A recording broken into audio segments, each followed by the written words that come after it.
এখন থেকে আপনার প্রিয় সিরিয়ালগুলো ফ্রিতে দেখুন এক্সক্লুসিভলি শুধুমাত্র সান নেক্সটে। এখনই অ্যাপ ডাউনলোড করুন। অনামিকার পায়ে আঘাত পাওয়ার জন্যে শুধু আমি চিন্তিত হইনি।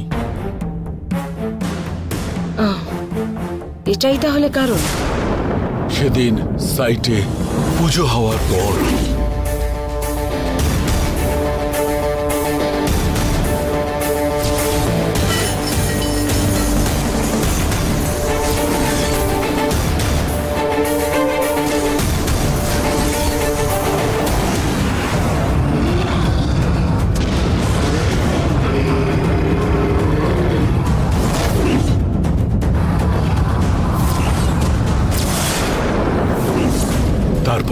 কয়েকশো বছরের পুরনো আত্মা বহু বছর ধরে ওই বাক্সের মধ্যে শান্ত ছিল।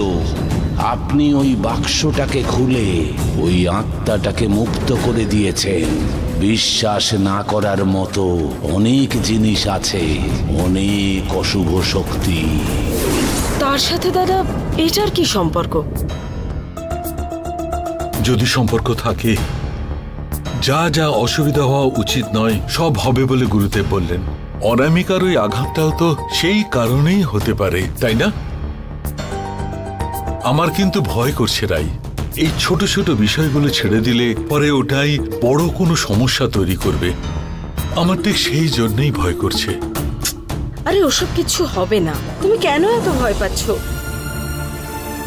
তুমি তো কত প্র্যাকটিক্যাল মানুষ দাদা, শেষ পর্যন্ত তুমিও এসব নিয়ে ভয় পাচ্ছ?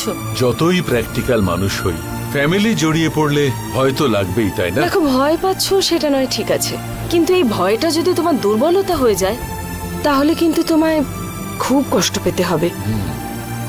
এখন তোমার এই ভয়টাই তোমার দুর্বলতা।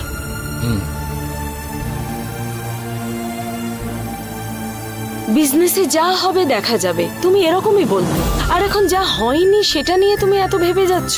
বুঝতে পারছি রে, কিন্তু ওই গুরুদেব যেসব কথা বললেন। তুমি এত চিন্তা করো না তো, আমরা কখনো কারোর ক্ষতি করি না, সব সময় সবার ভালো চাই, তাই আমাদেরও ভালোই হবে। আরে আমরা সবাই আছি তো, তুমি চিন্তা করো না।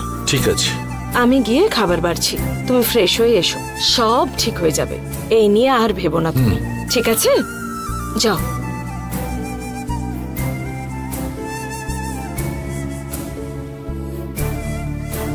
ওর কথা মতন যদি সাধারণ কোনো ব্যাপার হতো আমি ভয় পেতাম না, কিন্তু গুরুদেবের কথা মতো যদি হয় তাহলে ভগবানই বাঁচাতে পারেন।